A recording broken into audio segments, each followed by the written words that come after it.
Hoy vamos a adelantar la emisión del capítulo de hoy sobre la familia Windsor. Mi nombre es Mercedes Colombres, soy periodista, aficionada a la historia, no soy historiadora, siempre lo digo, siempre les voy a hacer acordar eso. Hay historiadores fabulosos que saben de la familia real británica. Yo solamente leo, estudio y básicamente me informo muchísimo por varias fuentes, pero no soy profesional de la historia. Así que bueno, bienvenidos. Hoy es el jueves 20 de abril y toca el tercer capítulo de la saga que armé dedicada a la familia Windsor. Ya les dije, Mercedes Colón es mi nombre. Yo me dedico en realidad a hacer marketing digital y comunicación y prensa, pero bueno, en mis ratos libres me gusta hablar de historia y hacer estos videitos para mis amigos y para mis parientes que no están cerca. Así que bueno, vamos al grano entonces al capítulo de hoy. Hoy vamos a hablar de una familia que está a la sombra de la familia Windsor, pero tiene mucho que ver con su poder y con su construcción. Son los Battenberg, que es una familia de origen alemán, un principado menor, no tiene el rango de una casa reinante, que era algo que en ciertos tiempos de la humanidad era importante. No eran príncipes reales, pero sí son de origen real y están involucrados con la familia inglesa en diferentes etapas de una manera muy fuerte y últimamente, por supuesto, con el príncipe Felipe, que es de esa familia, ¿no? ¿Por qué traigo esta familia a colación? Porque no tiene nada que ver con los Windsor, digamos. Están casados con ellos, son parte de la familia, influyen mucho, pero son lo contrario. No son conservadores, son bastante progres, son tirando a la izquierda, en general con simpatías con el laborismo o con el socialismo. Son personas como nada conservadoras en su vida sentimental. Incluso hay muchísimos casos de bisexualidad en la familia. Bueno, son una familia como muy libertaria. Y esa familia pertenecía al príncipe Felipe y un montón de personas que han tenido incidencia en la familia real inglesa en los últimos, digamos, 100 años por lo menos, ¿no? Así que bueno, me parece importante contarlos porque son una cara totalmente diferente a la familia real. Son como libertarios, sin querer, muy desprejuiciados, muy caraduras, muy magnéticos, muy lindos, físicamente hablando, gente muy atractiva, pero un estilo diametralmente opuesto a los Windsor, que son conservadores, retraídos y tirando a tímidos, ¿no? En general. Así que bueno, hoy toca la familia Battenberg o Mountbatten, que es la traducción inglesa del apellido. Esta familia que está a la sombra de la familia real inglesa, pero está también en la construcción de la narrativa y del poder de la familia inglesa. Antes de seguir les cuento que mi amiga Felicitas Paganti, periodista integrante del equipo de redes sociales de Clarín, Feli Paganti, está en TikTok, está en Instagram, hace unos videos buenísimos de noticias y se va a cubrir la coronación. Así que, por favor, síganla. Es una gran cronista, ha cubierto elecciones ya, la elección de Brasil. Hace videos muy informativos, muy interesantes. Tiene un ojo increíble para detectar toda clase de novedad. Así que no dejen de seguirla. Felicitas Paganti, @felipaganti. Buenísima. Yo la sigo para todo. La verdad que hoy en día me estoy informando mucho más por gente como Felicitas o como Tiffy del Mastro que por las vías que usaba habitualmente cuando era más chica. Así que bueno, yendo a la familia Windsor, una noticia de último momento antes de hablar de los Mountbatten. Justamente Lady Pamela Mountbatten, que es una de las integrantes de la familia que vamos a hablar hoy, hija del almirante, el último, Dickie Mountbatten, Lady Pamela contó hoy por Instagram, Lady Pamela tiene casi 100 años, aclaro, pero contó por Instagram que la había llamado el rey Carlos para decirle que lo sentía un montón, pero que la coronación iba a ser muy austera, algo que yo ya les venía adelantando en mis videos, por un tema de conocer al rey Carlos, digamos, no es que yo hablo con él. La coronación va a ser muy austera, va a tener la sexta parte de invitados de la coronación anterior y las invitaciones se van a basar en meritocracia, no en aristocracia. Y Lady Pamela dice ella, básicamente, la verdad que me parece muy inteligente de parte del rey, este mundo ya tiene que ser del mérito y no de la aristocracia, ¿no? Lady Pamela es más aristócrata que todos los aristócratas del mundo sumados, pero una persona con los pies en la tierra y bueno, ahora se van a enterar por qué el padre de ella, quién era, pero realmente ella la tiene muy clara y dice, me llamó el rey para disculparse por no invitarme, son primos hermanos entre ellos, y ella dice, obviamente que no me tienen que invitar, que inviten a deportistas, a políticos, a gente que se haya ganado un lugar en Inglaterra, y la gente como nosotros la puede ver por televisión. Un genio, Lady Pamela, su apellido, su nombre en realidad en inglés es Lady Pamela Hicks, porque ellos usan el apellido de casado, pero bueno, la verdad, un botón de muestra de lo que es la familia Battenberg que vamos a tratar hoy. Número 1. ¿Quiénes son los Battenberg? ¿Por qué estoy hablando de los Battenberg? Los Battenberg son una familia que viene de un casamiento morganático, es decir, entre un príncipe de sangre real y una persona de otro rango. Otro rango, digo, no yo, periodista, que tomo el colectivo, ¿no? Una condesa con un príncipe real. Pero en ese momento era un big drama, entonces a ese príncipe le hicieron renunciar a su título hereditario de príncipe de Hesse, un principado alemán, un poco que lo desterraron, y los hijos eran sin título, hasta cierto punto que alguien les concedió un título de rango menor, pero no eran príncipes como los demás príncipes del barrio, por así decirlo, ¿no? Este príncipe Alejandro de Hesse se enamora perdidamente de la dama de honor de su hermana, la zarina de Rusia, una mujer bellísima, Julia von Hauke, y bueno, ella queda embarazada, se tienen que casar y a él lo despojan de sus títulos reales. Al tiempo le dan un título menor, príncipe de Battenberg, y esta pareja funda la dinastía de Battenberg que va a terminar ocupando, escuchen bien, corona de Inglaterra, corona de Suecia, un lugar en Bulgaria, temporal, en el reino de Bulgaria, el fugaz reino de Bulgaria, y básicamente va a ocupar la jefatura de la Marina Británica 3 veces consecutivas, ¿no? En una misma familia. Imagínense, y por supuesto, uno de los príncipes reales de Grecia también casado con alguien de esta familia Battenberg, ¿no? El casamiento de Alejandro y Julia produce una prole inteligentísima y muy poco convencional.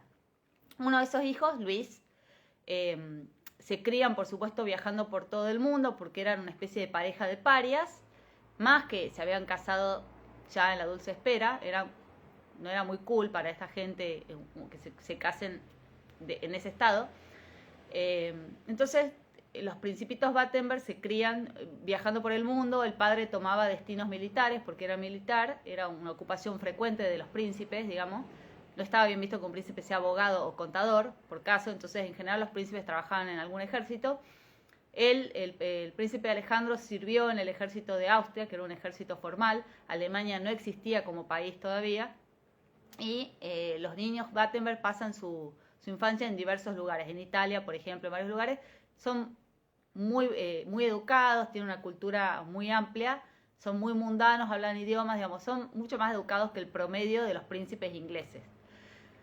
Ese príncipe en algún momento es atraído a servir a la Marina Británica, que era la marina más importante del mundo. Entonces, todo príncipe extranjero que quisiera aprender los secretos de la Marina, en general se ofrecían voluntariamente a servir en la Marina Británica a los 13 o a los 14 años, se iban a vivir un internado militar, naval, y no veían a la familia, por supuesto, durante toda su vida, o la veían muy poco, como la vida de todos los marinos, ¿no?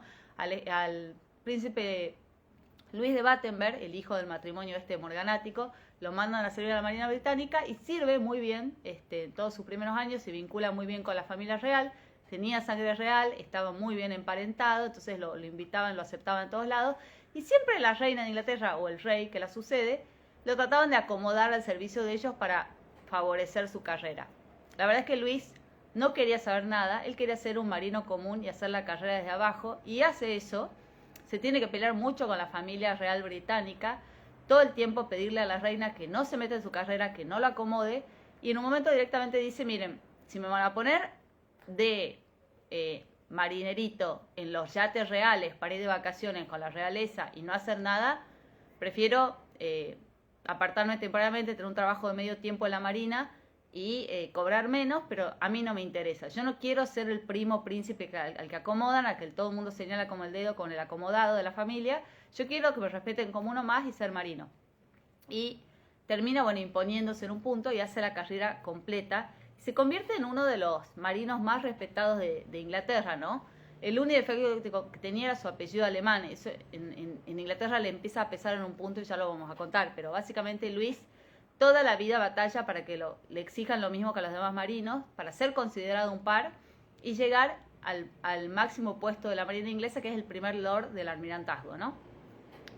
Luis llega a ese puesto después de mucho trabajo, era brillante, era muy capaz, toda esa familia, todos los Battenberg son personas con cerebros muy grandes y muy bien dotados, y bueno, Luis logra hacerse su lugar, recién en 1912 por supuesto lo nombran cuando ya es grande, pero le da muchísimo trabajo. Y voy a leer digamos, alguna frase que hay sobre él, porque alguien lo define como uno de los mejores marinos de la época, teniendo como defecto el apellido de la procedencia alemana, ¿no? Que ya se empezaba a volver poco popular en Inglaterra después de 1900, ¿no?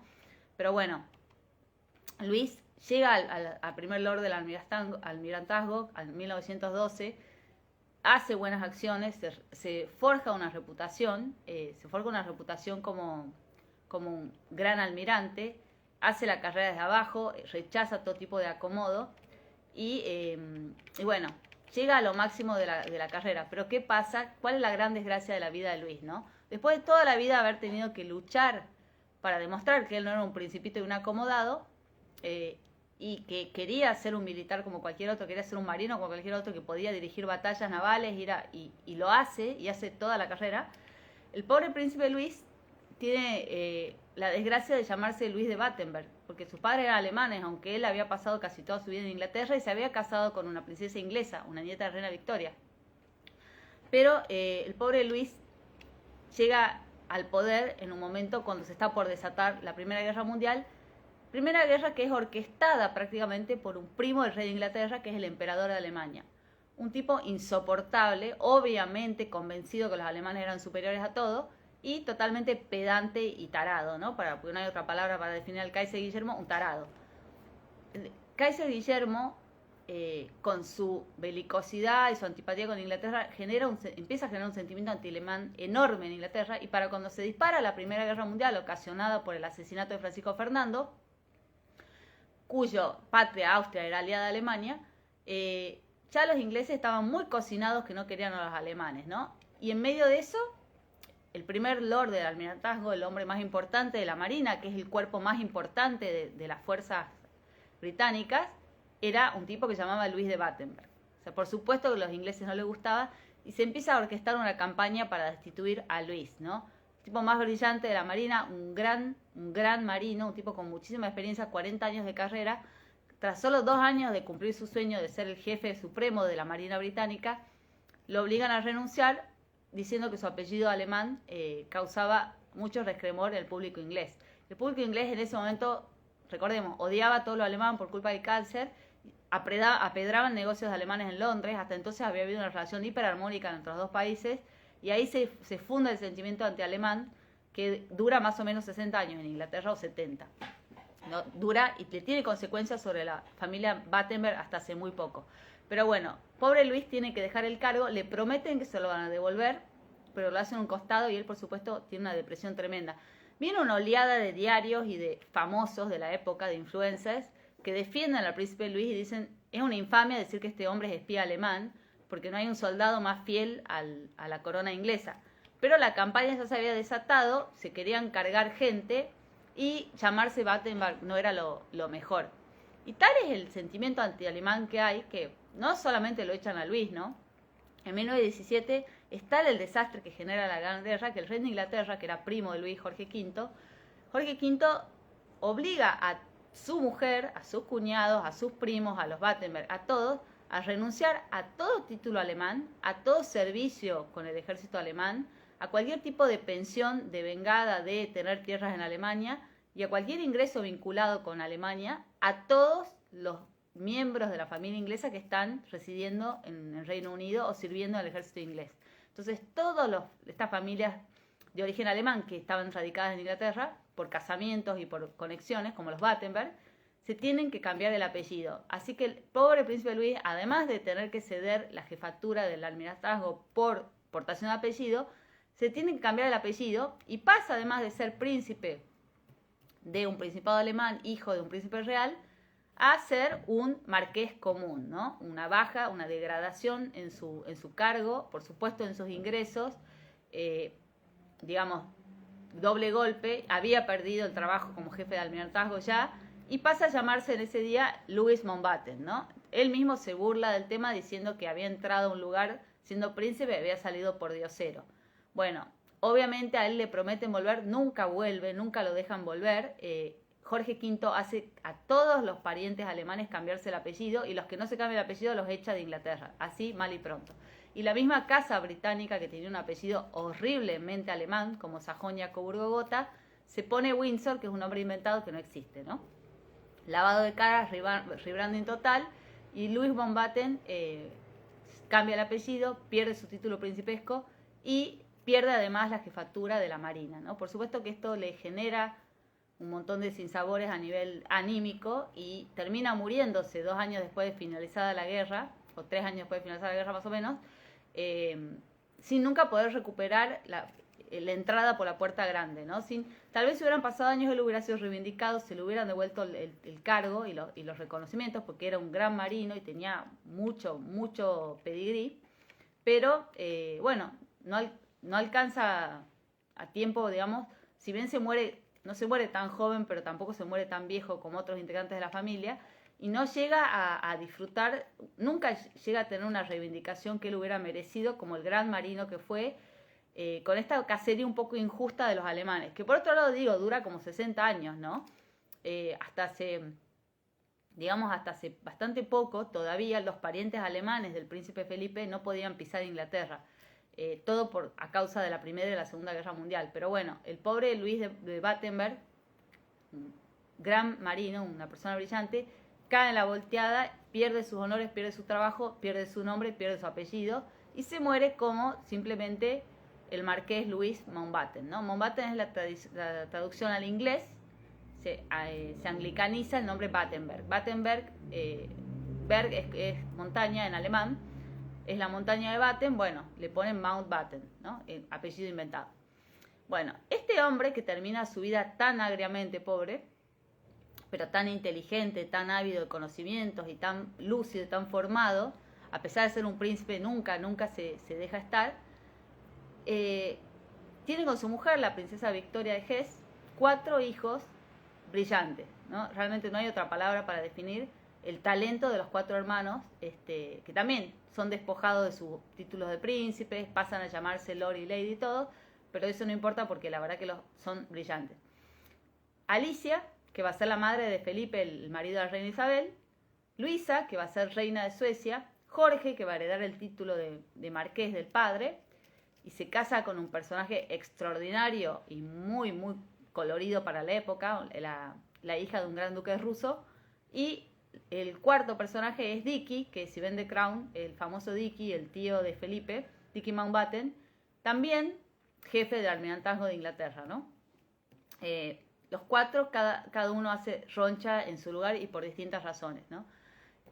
Vamos pasando rápidamente porque tengo que tratar 5 miembros de la familia y el tiempo es escaso. La princesa Alicia es la madre del príncipe Felipe, una mujer hermosísima, inteligentísima, muy capaz y con un sentido de organización y de generación de obras de caridad legendario. La princesa Alicia nace Alicia de Battenberg y se muere como Alicia de Battenberg. Ella nunca se cambia el apellido porque se casa muy joven, ya adopta el apellido del marido y nunca hace el cambio de apellido que le obliga a ser Inglaterra, ¿no? Alicia tiene un solo defecto al nacer, que es sorda, pero su madre, que era nieta de la reina Victoria y tiene una voluntad de piedra, le dice a todo el mundo: miren, si ustedes le hablan una vez a Alicia no los entiende, no los repiten. La única manera que Alicia no se va a comportar como una imbécil en la vida.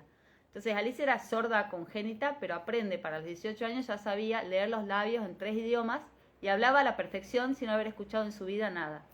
Ella hablaba y escuchaba en 3 idiomas y por supuesto que hablaba fuerte como las personas sordas, pero se puede conducir en la vida perfecto. Alicia era monísima, entonces engancha al hijo menor del rey de Grecia, el príncipe Andrés. Grecia era un estado bastante caótico, una monarquía muy inestable, pero el príncipe Andrés era muy buen mozo. El príncipe Andrés, hijo de la reina Isabel, se llama por él, Andrés. Y bueno, van a vivir a Grecia. Alicia, venida de este hogar muy amoroso, muy cálido, con estos padres muy inteligentes, educada en Inglaterra, criada un poco en el castillo de Windsor. Alicia se va a vivir a Grecia, que era un festival de despelotes, ¿no? Con golpes de estado permanentes, a los reyes los echaban todo el tiempo. Y ella embarca su misión allá con un espíritu muy optimista, funda un montón de instituciones de caridad, entrena enfermeras. Cuando estallan las guerras balcánicas, ella personalmente va al frente de batalla, deja a los hijos atrás y arma hospitales de campaña y trata enfermos de cólera, enfermos de toda clase, no tiene problema nada. Tiene como algunas de las nietas de la reina Victoria la fibra de ayudar y no le hace asco a ningún desafío, ¿no? Y se encarga durante 10 años más o menos de todo lo que es la organización de la parte hospitalaria de Grecia. En ese momento no había previsión social, no había salud estatal. Generalmente las mujeres de clase alta o las princesas se ocupaban de eso y ella toma la tarea y se convierte en el miembro más popular de la familia. Por supuesto, en medio de eso, Grecia tiene su inestabilidad política permanente, casi como Argentina de ahora, y en un momento interviene su marido, que era militar, el príncipe Andrés, interviene en una de estas guerras, y en las idas de vuelta a la política, en un momento deciden que el príncipe Andrés había dirigido las batallas malísimamente mal en Esmirna, y que lo condena un tribunal militar, y casi lo condenan a muerte, ¿no? Para ese entonces Alicia ya tenía un bebé que después va a pasar a la historia, que es el príncipe Felipe. 4 hijas y Felipe muy chiquito. La familia, digamos, lo terminan salvando por un pelo a Andrés de Grecia, pero ellos tienen que salir corriendo de Grecia con lo puesto, y a Felipe lo meten en un cajón de frutas, literal, el cajón donde ustedes ven los limones y las naranjas en la verdulería. En uno de esos lo ponen a Felipe y lo sacan de Grecia en un barco de guerra. Llegan a Francia, donde viven prácticamente de la caridad de los parientes.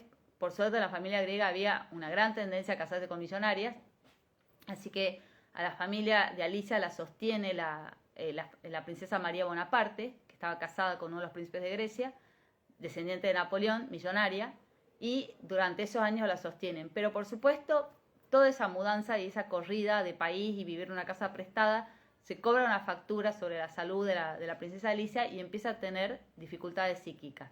Más o menos cuando el hijo tiene 7 años, ella empieza a tener delirios místicos, afirmaba que lo veía Jesús, afirmaba un montón de cosas raras, y la madre no tiene otra opción más que internarla en un sanatorio en Suiza, donde más o menos está 10 años. La psiquiatría era una disciplina nueva, no se entendía los brotes que tenía Alicia, con lo cual Sigmund Freud y un montón de catedráticos de la época, porque Alicia tenía plata, la toman como conejito de indias y experimentan en ella cosas horribles. Por ejemplo, le aplicaban electroshock en las partes femeninas, ¿no? Realmente una tortura, le han hecho mucho electroshock durante esos 10 años. Y mientras tanto sus hijas se casan, porque las hijas eran grandes, y más o menos encaminan su vida. Se casan todas, por supuesto, con príncipes alemanes que terminan siendo nazis todos. Y Felipe, que era muy chiquito, empieza a rebotar de familia en familia, ¿no? Pasa de un lado a otro, después hablaremos más de Felipe, pero básicamente la familia de Alicia se disgrega, su marido se desentiende, se va a vivir a Francia con su amante, ella queda en un sanatorio y la madre se ocupa de supervisar al hijo y a las hijas mujeres y supervisar su internación. Se cura 10 años después, cuando le habían aplicado toda clase de tortura, de tratamiento, una cosa espantosa y poco humanitaria, y ella se va se vuelve a vivir a Grecia, intenta rehacer su vida normal y, digamos, no pierde, no se amarga con toda la experiencia espantosa en los psiquiátricos, sino que se dedica de nuevo a la enfermería y a la ayuda social y a ayudar a los demás. No logra rearmar su hogar porque su marido está totalmente fugado con su amante, su hijo ya está adoptado por los ingleses, no quiere saber nada, Felipe, y Alicia básicamente lo que hace es dedicarse al bien común, y en medio de eso estalla la guerra, y ella se dedica a proteger a familias judías en Atenas, aprovechando que ella tenía chapa de princesa y que era prima del rey de Inglaterra, alberga judíos en su casa. Por eso, por esa acción que ella hace en la guerra a gran riesgo personal, incluso pasando hambre porque no tenía suficiente comida, Alicia post-mortem es nombrada la más justa entre las naciones, que es la máxima condecoración que da el Estado de Israel, y la entierran en Jerusalén, porque ella, digamos, había hecho de la caridad su emblema y de ayudar a los judíos en la guerra, también otro de sus causas de vida, ¿no? Entonces ella protege a varios judíos usando su chapa de princesa, comparte por supuesto su comida y sus bienes, se dedica además, hace un montón de gestiones por estas familias, por lo cual el Estado de Israel le da la máxima condecoración y está enterrada en Jerusalén, junto a otros integrantes de la familia, y es considerada una heroína para los judíos, la princesa Alicia, ¿no? Siendo ella, por supuesto, de protestantismo y nada que ver con la tradición judía. Termina la guerra, Alicia se queda en Grecia hasta los 80 años, vive de la caridad pública, ella desprecia todos los bienes mundanos y se dedica a hacer un convento y ayudar a los pobres en Grecia hasta que estalla la revolución y desbancan a la familia real, que es pariente de ella, a Constantino de Grecia, y la reina Isabel decide sacarla de Grecia porque había golpes militares y estaba en peligro la vida de Alicia. Entonces, a regañadientes la sacan, obligada de Grecia, y la llevan a vivir a Inglaterra, donde pasa sus últimos años, ¿no? Ella igual nunca se quería ir de Grecia, no le gusta irse a Inglaterra, no le gusta vivir en el Palacio de Buckingham, la obligan porque es grande y, bueno, se termina muriendo a los 2 años, ¿no? Pero se muere con récord de condecoraciones, premios y reconocimientos de todo tipo por su vida entregada al servicio de los demás y su desprecio absoluto por el lujo y por todas las cosas mundanas que uno asocia a la realeza, ¿no?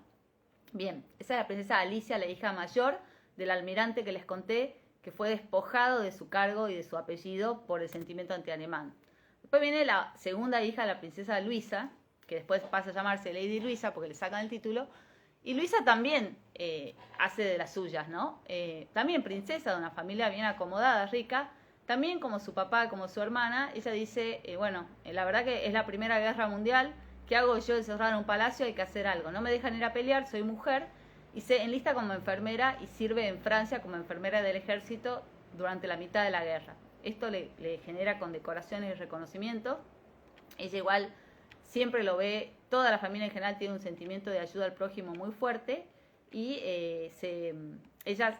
la princesa Luisa sirve en Francia durante la guerra, vuelve, y a mí empiezan a buscarle a marido y le proponen matrimonios varias personas, el rey de Portugal, otro príncipe griego le pide matrimonio. Pasa que ella no tenía mucha plata y los griegos eran pobres, estaban buscando mujeres más dotadas, entonces ese príncipe griego termina casándose con una millonaria. Y ella tiene muchos pretendientes, pero finalmente va el príncipe de Suecia, que estaba casado con una prima de ella y era viudo, va a Londres, se enamora perdidamente de ella y luego de insistirle mucho, se casan, ¿no? Y ella se va a vivir a Suecia, cría a los hijos de su prima, que era la primera mujer, no logra tener descendencia que viva, digamos, es un intento que hace durante mucho tiempo. Ella le gustaba mucho a los chicos, se le muere el único bebé que tienen, pero se dedica a ayudar a la crianza de sus hijastros, de sus nietastros y, por supuesto, también con una muy fuerte participación en obras de caridad en Suecia. En Suecia la monarquía es muy de bajo perfil, no son gastadores, no son rimbombantes, digamos. Ellos andan por la calle y Luisa hacía exactamente lo mismo, ella andaba por la calle con el rey, iba a comprar al súper, hacía todo normal, porque para los suecos eso es lo normal, la realeza no tiene una vida muy extraña o muy diferente a los demás, y ella estaba muy cómoda, ¿no?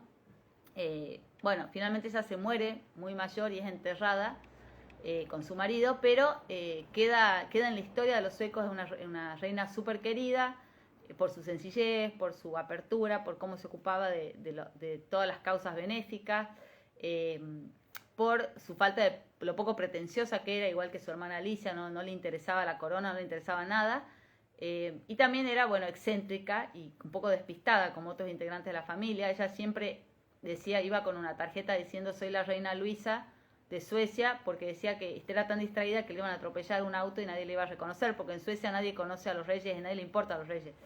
Bueno, un personaje súper simpático. Después de esta familia hay otro hijo más que se llama Jorge. Jorge también hace una carrera interesante en la marina, un tipo muy inteligente, patenta varios inventos. Lamentablemente se muere muy joven de cáncer, ¿no? Un cáncer que se lo devora, pero queda en la historia por su casamiento con la hija de un gran duque ruso, Nadezhda de Torby, y que la particularidad que tiene Nadezhda es que es una de las primeras bisexuales reconocidas en la historia en Inglaterra, y hacía fiestas donde iban la misma Wallis Simpson y gente famosa, que éramos todos amigos a la fiesta, y Nadezhda se hizo como muy famosa por eso en la época, y era como muy progresista en su estilo de vida en la época, casada con Jorge, ¿no? Por supuesto después ella queda viuda y ahí se le pierde un poco la pista, pero era como un líder social de la época ella y su otra hermana, Anastasia de Torby, y siendo hijas, digamos, descendientes del zar de Rusia y teniendo todo este pedigrí, estaban muy vinculadas y eran como líderes sociales en Inglaterra. Y bueno, digamos, ellas un poco que ponen de moda algunas cuestiones no tan conocidas como era, o no tan abiertamente reconocidas como la bisexualidad o el lesbianismo, y también cierta dosis de sustancias, ¿no? Empieza a circular por ese ambiente un poco en Inglaterra la droga, digamos, cerca de 1910, 1920, por ahí empieza, ¿no? Es un liderazgo particular, pero digo, era muy adelantada en ese sentido, digamos, nos guste o no, pero era una persona que estaba como en la vanguardia de muchas cosas, también en el arte y en la literatura, una de ellas también en sus elecciones sexuales y sus aficiones por ciertas sustancias, ¿no? De hecho, hay muchísimas acusaciones en la época de que ella era novia de Wallis Simpson, cuando Wallis Simpson después se enamora del príncipe de Gales, ¿no? Una cosa muy escandalosa para la época, pero en la familia Mountbatten, en la familia Battenberg, estas cosas eran bastante normales. Ahora vamos a pasar al siguiente hermano, a Luis Mountbatten. Luis Mountbatten, el hermanito más chiquito de todos, que termina siendo el único varón de la familia, Dicky, es el tío que cría a Carlos, el tío que cría a Felipe. Dicky era abiertamente bisexual, él y su mujer, Edwina, andaban con mujeres, con varones, compartían amantes y hicieron una familia muy linda y él hizo una carrera muy exitosa, pero básicamente Luis hizo toda la vida, hizo su vida en términos sentimentales y su mujer igual, ¿no? Luis queda muy frustrado cuando su papá lo echan de la Marina y se propone como objetivo de vida que él iba a ser jefe de la Marina Británica para reivindicar a su papá, ¿no? Pero además de eso fue un político, un diplomático de fuste, y además intervino tremendamente en la educación de Carlos III, el rey actual, ¿no? Fue el padre de Carlos III, pero por supuesto una de las cosas que vamos a acordarnos de él es porque participó en la transición de la India, que ahora la voy a contar. Bueno, Mountbatten, por supuesto, se educó en las mejores escuelas, como todo príncipe con aspiraciones. Bueno, visitaba a toda la familia. Se cuenta que él se enamoró de la gran duquesa María, la hija de Nicolás II. Estaba enamorado y se quería casar con ella. Los bolches la asesinaron. Y él toda la vida se quedó con la frustración y andaba con una foto de la gran duquesa María en su billetera hasta que se murió. Bueno, finalmente Luis se educa en los mejores lugares, va al colegio naval, ocupa en cargos tiene actuaciones en la Primera Guerra, tiene actuaciones en la Segunda Guerra. Por ejemplo, es uno de los jefes del desembarco de Normandía, ¿no? Se llama la Operación Overlord. Bueno, como su papá, muy dedicado, muy metedor, muy bueno y escala rápidamente en el ejército, particularmente después de intervenir en el desembarco de Normandía, empieza a subir rápidamente en el ejército. Además, él en sus ratos libres, además de hacer la carrera militar, estudiar en el colegio naval, todo, estudia en la escuela de telegrafía, estudia electrónica, estudia los primeros rudimentos de computación. Él estaba muy interesado en toda la modernidad y le transfiere esa pasión al príncipe Felipe, que toda su vida ha sido un obsesivo de los dispositivos tecnológicos y siempre tenía el último teléfono, el último celular, el último fax, todo. El príncipe Felipe lo tenía antes que nadie, ¿no? Eso viene claramente de la familia Mountbatten. Y él, bueno, como les decía, un gran marino, un gran estratega. En la Segunda Guerra tiene una actuación impresionante. También su sobrino Felipe tiene una actuación impresionante. Y a la vez un diplomático muy hábil. Al que le toca nada más y nada menos que en el 47 ir a transferirle la India a los indios, ¿no? Y ahí viene la parte de sus elecciones particulares en su vida sentimental. Él se va a instalar en la India para hacer su transición. Bueno, era la orden, digamos, de entregar a la India a los indios. La familia real estaba furiosa, siempre le van a decir a Dicky el tipo que regaló la India, ¿no? Estaban horrorizados que él como virrey de la India tenía que entregar la India, devolvérsela a los indios y dividir la India y Pakistán. Él cumple su misión, va con su mujer, vive con su hija, con Lady Pamela, que ahora está viva todavía, van a vivir ahí, o sea, ocupan el cargo de virrey y virreina, hacen la transmisión del poder Y en el medio de eso, Edwina, su mujer, se enamora del el presidente de la India, ¿no? De Nehru. Y tienen un triángulo amoroso larguísimo que dura un montón de tiempo. Digamos, él, que era el representante del dominante inglés, el representante de la nueva gobernanza de la India, y la mujer, ¿no? Es un triángulo, o sea, es un gran romance que tienen Nehru con Edwina, y ella era la mujer del tipo que venía a entregar el mando de la India, ¿no? Una historia apasionante, la pueden ver en la película que se llama La Casa del Virrey, con el actor de Downton Abbey, es buenísima, googleen si no la historia, es espectacular. El triángulo existió y Edwina además tenía amantes mujeres y él tenía amantes varones, ¿no? Los Battenberg eran como muy particulares en ese sentido, digamos, si salía con mujer y si salía con varón, es una característica en general que comparten varios miembros de la familia. También el gusto por las fiestas, el gusto por el alcohol, y digamos, es un símbolo bastante fuerte que se ve bastante en la familia y en los descendientes, ¿no? Más allá de eso no quita la trayectoria impecable de Luis, que llega finalmente a primer lord del almirantazgo y llega a lo máximo del Ministerio de Defensa en Inglaterra. Comparte también mucho en la Segunda Guerra con Churchill, no sin algunas diferencias, pero tiene una carrera destacadísima. Y después del casamiento de Isabel con Felipe, su sobrino, que él se encarga mucho de orquestar y de influenciar, se convierte como en una especie de padre en las sombras de la pareja, y después de su primer hijo, el príncipe Carlos. El príncipe Carlos siempre considera que su padre es Dicky, aunque Carlos no comparte el gusto por la diversidad sexual y todo eso, sí lo considera su mayor inspiración. Y es Dicky el que finalmente lo empuja a casarse con Diana, porque le dice: dejate de andar de fiesta, te tenés que casar con una chica seria, ¿no? Lo matan a Dicky en un atentado, el ejército irlandés, revolucionario irlandés, y Carlos, consumido por la culpa, va y se casa con Diana, ¿no? Más o menos esa es la historia. Pero bueno, Mountbatten, hijo, Luis, llega jefe de la Marina Británica, cumple con todas las ambiciones del padre, político, diplomático brillante, participa en grandes gestas históricas. Bueno, tiene también el dudoso pergamino de ser el marido cornudo con el romance de Nehru con su mujer. Y bueno, termina su vida tristemente con el atentado del Aira en Irlanda. Le vuelan su barco, le habían advertido que no vaya, él va igual, y muere él y una parte de la familia por una bomba de los terroristas, ¿no? La tragedia de la vida de Carlos es eso. Él considera que su verdadero padre es Dicky, y él quería tener a Dicky como padre durante mucho tiempo más, ¿no? Y acá viene el último integrante de la familia esta de gente superdotada, que es Felipe, el marido de la reina. Ya hemos hecho videos con Felipe, si pueden fijarse en mi canal de YouTube, donde está subido esto, hay para atrás todo un capítulo dedicado a Philip. Philip es quizás el más inteligente y el que reúne los talentos de todos. No comparte esta parte de las fiestitas de sus tíos, pero sí la inteligencia y la ambición. Felipe quería ser primer lord del almirantazgo también, para seguir la tradición familiar, y todos los pares de él de la Marina sostienen que Felipe, si no se hubiera casado con la reina, hubiera sido jefe de la Marina Británica por su talento. Felipe interviene en la Segunda Guerra Mundial, en la Batalla del Pacífico, está en la rendición de Japón, participa en todo, y en ese momento él ya era un príncipe tan alejado de la familia que no tenía cuña. O sea, no tenía cuña como por ahí podría haber tenido su abuelo. A él no lo favorecen, él va y se anota en la Marina Británica como cualquier hijo de vecino. Su mamá se había vuelto loca, estaba internada, no tenía familia, lo meten en el colegio naval y escala con mucha rapidez en los cargos. Y en la Segunda Guerra Mundial, siendo muy joven, tiene participación muy destacada. Lamentablemente, al casarse con la reina Isabel, eso pasa un poco al olvido, y él entra como una especie de sombra.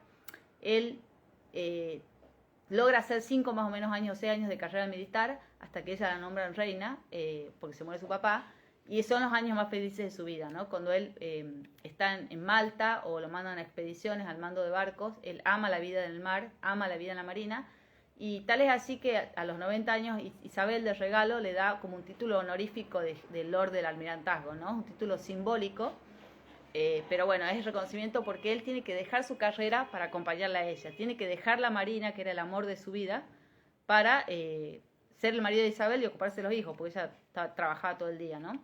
Él, bueno, estuvo en la batalla de Creta, se ganó la Cruz Griega del Valor, se ganó la Cruz de Francia, fue considerado el mejor de su promoción. Bueno, estuvo en la invasión en Italia, salvó del hundimiento a un barco, fue muy famoso, digamos, su actuación en salvar que se hundan ciertos barcos ingleses por parte de submarinos alemanes, y fue condecorado por eso. Y todo esto antes de ser conocido como el novio de nadie. Él, como el almirante Felipe Mountbatten, él ya te estaba usando el apellido cambiado, se forja una carrerita, una pequeña carrerita militar, y en medio de eso se casa con Isabel. Isabel el padre era joven, no se esperaba que sea reina por mucho tiempo. Él calculaba tener una carrera militar hasta los 50 años y calculaba llegar a ser jefe de la marina, hacerlo rápidamente llegar, y después, cuando se muriese su suegro, dejar todo. La verdad que cuando su suegro se muere, él tenía apenas 29 años y le frustran totalmente la carrera militar. Más allá de eso, Felipe tiene un montón de responsabilidad y un montón de actuaciones destacadas. Lo que pasa es que está siempre tapado por ella. Él, uno de los fundadores de vida silvestre a nivel mundial, uno de los primeros promotores de la creación de parques naturales, promueve los premios a la ciencia y la innovación en Inglaterra, la adopción de tecnología, hace un montón de becas y programas para chicos desfavorecidos para que estudien en Inglaterra. Se preocupa mucho por promover la innovación y el emprendedurismo. La ciencia es una obsesión para él, también los ovnis. Durante mucho tiempo está obsesionado con los ovnis, como era algo de la familia también. Se encarga de ordenar las finanzas de la familia, la administración, de aprovechar todas las tierras disponibles de la reina. Había mucho descuido en la administración de los bienes de la corona, él se ocupa de ordenar todo y ejerce como de atrás de administrador y amo de caso de todo, igual que había sido el príncipe Alberto, el marido de la reina Victoria, ¿no? Brillantemente. La diferencia es que a Felipe nunca le dan el reconocimiento que le dan a Alberto, siempre lo tienen un poco escondido, porque la familia de Isabel le parecía que los Mountbatten eran todos unos, entre comillas, zurditos, ¿no? Eran unos zurditos y unos progres. No les gustaba a los Windsor, los Mountbatten, no les gustaba que Felipe se case con Isabel, no les caía bien ni Luis ni nadie de la familia. Los tienen que aceptar porque son muy inteligentes y se ganan lugares a pulmón, pero eran bastante antipáticos. Y de hecho eso se nota cuando Felipe dice, el futuro rey de Inglaterra tiene mi apellido, es Battenberg. Y hacen una ley especial para que Carlos se llame Windsor y no Battenberg. Y Felipe se ofende a muerte, con lo cual la reina, para compensarlo, permite que los hijos siguientes, Ana, Andrés y Eduardo, tengan el apellido de él. Porque él decía, soy el único imbécil de Inglaterra que no le puede poner el apellido a sus hijos, ¿no? Soy como una ameba, lo único que va acá es fertilizar a la reina y no sirve para nada. Felipe era muy áspero, siempre decía cosas así, y estaba muy enojado porque no le daban lugar. Pero bueno, básicamente, pese a eso, igual que su mamá, él nunca se ha resentido, no se ha amargado. La verdad que su mamá la ha pasado bastante más difícil, pero siempre ha tenido un espíritu impresionante y de hecho ha trabajado de representante de la corona hasta los 97 años, cuando se retira, diciendo que bueno, ya le dolía un poco la cadera, ¿no? Los últimos años se dedicó a planificar su funeral y armar todo el ceremonial, diseñó incluso el carro fúnebre que lo iba a llegar y ordenar todos sus papeles y sus cosas para dejar todo perfecto, ¿no? Bueno, un príncipe también, ¿no? De esta familia extraordinariamente muy liberal en sus vistas, en su visión de vida, ¿no? Liberal en el sentido americano, ¿no? Tirando a como muy aperturistas, tirando a izquierda, un poco, digamos, demócrata, al estilo de los norteamericanos, pero desde la aristocracia, ricos, refinados, todo, pero muy democrático en su concepción. De hecho, Felipe impulsa todas las iniciativas que tienen que ver con blanquear los fondos de la corona, mostrar la vida de la reina, que la reina tenga redes sociales. Todo eso es de Felipe porque él decía, a mi familia la han echado de Grecia y yo me he ido en una canasta de frutas de mi país porque nosotros no le explicábamos a la gente lo que hacíamos. Yo no quiero que eso le pase a mi hijo, así que nosotros vamos a transparentar la monarquía, vamos a hacer todo lo mejor posible para que no nos echen. Igual, por supuesto, los hijos de Felipe se mandaron muchos mocos, pero Felipe siempre trabajó para que se corrijan los errores y la monarquía se reinvente y permanezca en el tiempo y lo logra por lo menos hasta que se muere. Ahora habrá que ver qué hace Carlos. Sí, yo diría que esta decisión de Carlos de achicar los gastos de coronación, de achicar personal, de racionalizar y de sacar a la aristocracia de la coronación o achicar su presencia y reemplazarla por meritocracia, eso es claramente una herencia de Felipe porque Felipe era muy así. La que era más monárquica y más aristocrática era Isabel. Felipe era mucho más del llano, de hecho, se llevaba la valija a él, no le gustaba tener muchos sirvientes, digamos. Él venía de otro mundo, él había nacido en una pobreza y en una austeridad distinta, y traslada eso a Buckingham, ¿no? Contra la ceremonia y la pompa de Isabel, que había crecido en una especie de nido de rosas. Así que bueno, esa es la historia de esta familia extraordinaria, súper inteligente. Siguen vivas en este momento, bueno, los hijos, por supuesto, de Felipe, todos, menos Carlos, tiene apellido Mountbatten. Sigue todavía viva Lady Pamela, que es prima de Felipe, que estuvo en la transición de la India, la hija de Dicky. Está presente en las redes sociales de alguna manera. Los hijos de ella también, los Hicks. Y también están los propiamente los que quedan con apellido Mountbatten, que figuran como Milford Haven. Milford Haven es el apellido que le inventan cuando le sacan el título de príncipes. Así que los pueden localizar, están algunos en redes sociales, son todos muy interesantes, digamos, todos tienen carreras y vidas interesantes. Y desde ya, bueno, repitiendo, hemos visto la vida del fundador de la dinastía, Luis de Battenberg, el primer lord del Almirantazgo de Inglaterra, sus hijos, la princesa Alicia de Grecia, la reina Luisa de Suecia, Jorge, el marqués de Milford Haven, y su mujer, su estrambótica mujer, y Dicky, que se llamaba Luis, también primer lord del Almirantazgo inglés. Y el último integrante de la familia, por ahí el más talentoso de todos, el que reúne todas las condiciones y toda la noción de liderazgo y de no rendirse y de luchar a pesar de las dificultades, Felipe, el marido de la reina Isabel, digno hijo de su madre, que por otro lado que soportó sanatorios psiquiátricos y toda clase de tratamiento espantoso y nunca perdió el espíritu, ¿no? Los invito, googleen, lean sobre esta familia, la verdad que es interesantísima y explica mucho de las cosas buenas que tiene la monarquía inglesa. Así que bueno, espero que les haya gustado, nos vemos el próximo jueves y buenas tardes a todos.